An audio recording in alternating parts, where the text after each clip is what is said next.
Okay, so today I just sent out 5 eBay orders and 2 Amazon orders. We were at $180 revenue, so probably $125 profit. These are Tuesday's sales. I'm not going to go over them. They're all kind of boring, just low level, $30 for a book, $15 for a video game, that kind of stuff. What I do want to talk about though is why my eBay business is growing so much, because it is.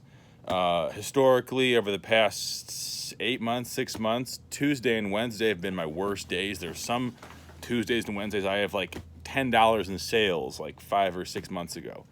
Yesterday, Wednesday, $275 in sales on eBay. I'm rounding, but around there, which is really good for a Wednesday. And I can really just point to the systems I'm using to scale up eBay, the way I'm listing things.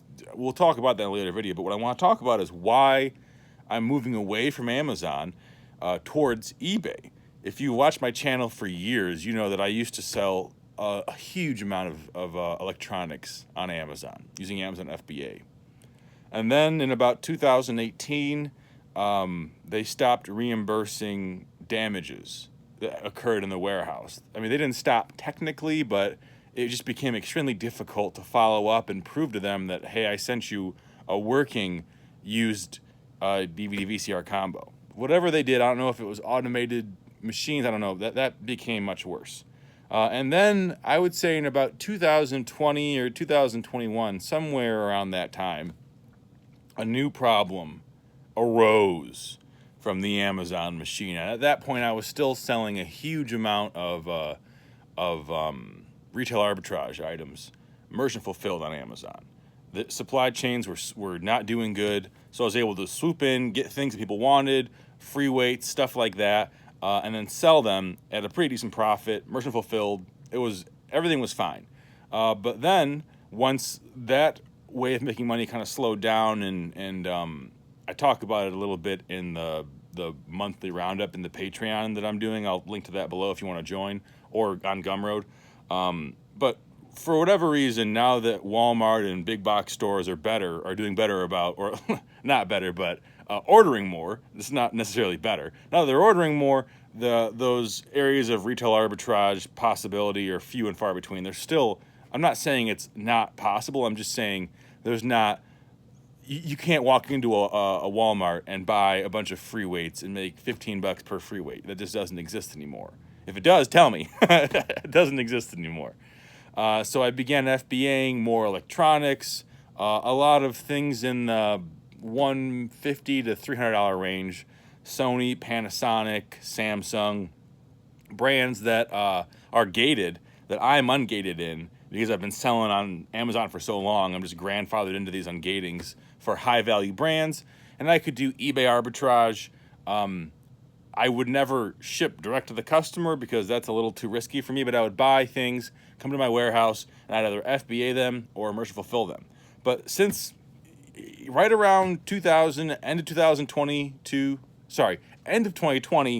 beginning of 2021, something weird happened. And it's not just me. The reason I'm making this video is because I've been talking to 2 people, one on Instagram, one via email, about our electronic FBA businesses, and we're all experiencing the same thing. There's only 3 of us, but I'm pretty sure you go on Amazon seller forums, you're going to see a lot of this, and that is fraud or theft. The government really cares about how much things cost on Amazon, but what they don't care about, and what really, really, really bothers me, is they don't care at all about the massive amount of consumer fraud and theft that occurs. And I'm talking about, I'll sell, a PS4 on Amazon FBA, and it'll get returned, and I'll have it sent back to me, and it's a broken PlayStation 1, or it's just like a bunch of magazines. I've had that happen too.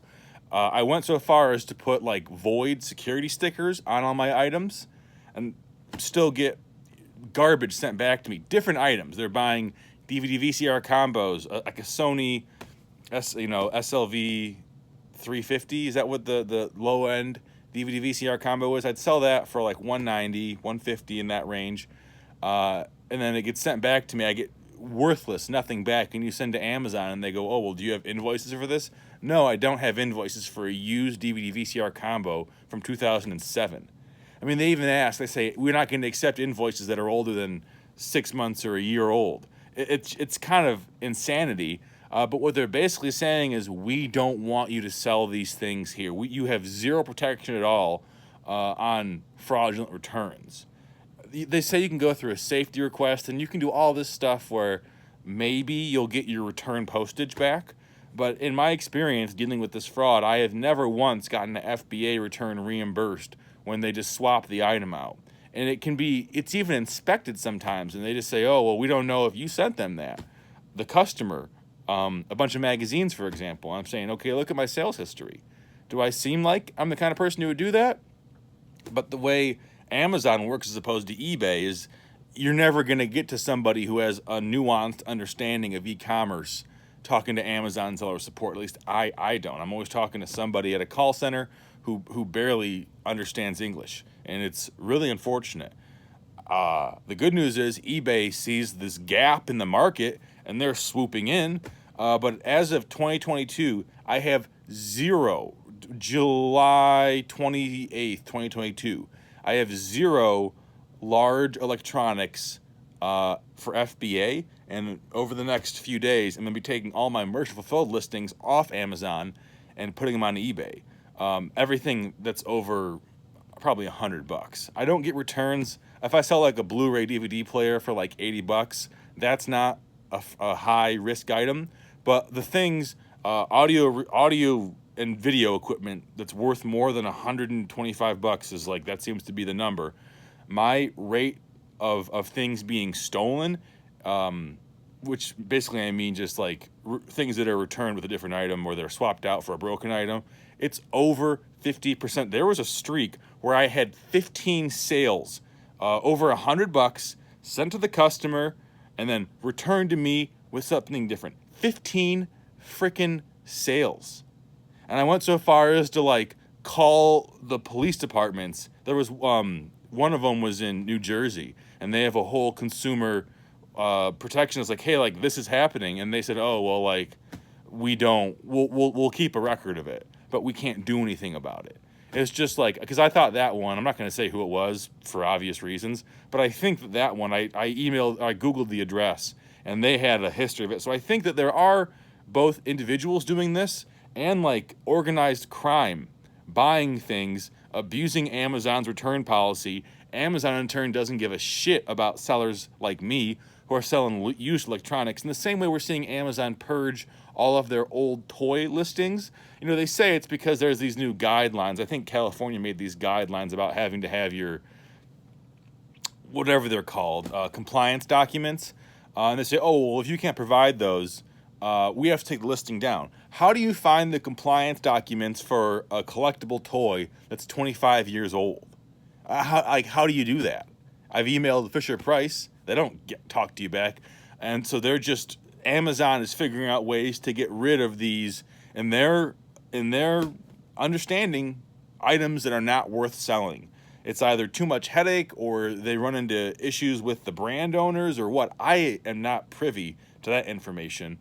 But I'm in the process of just moving all that stuff that used to be like selling for 40% more on Amazon than eBay, now is no longer viable because just the amount of returns or the listings being deleted has completely destroyed what that used to be.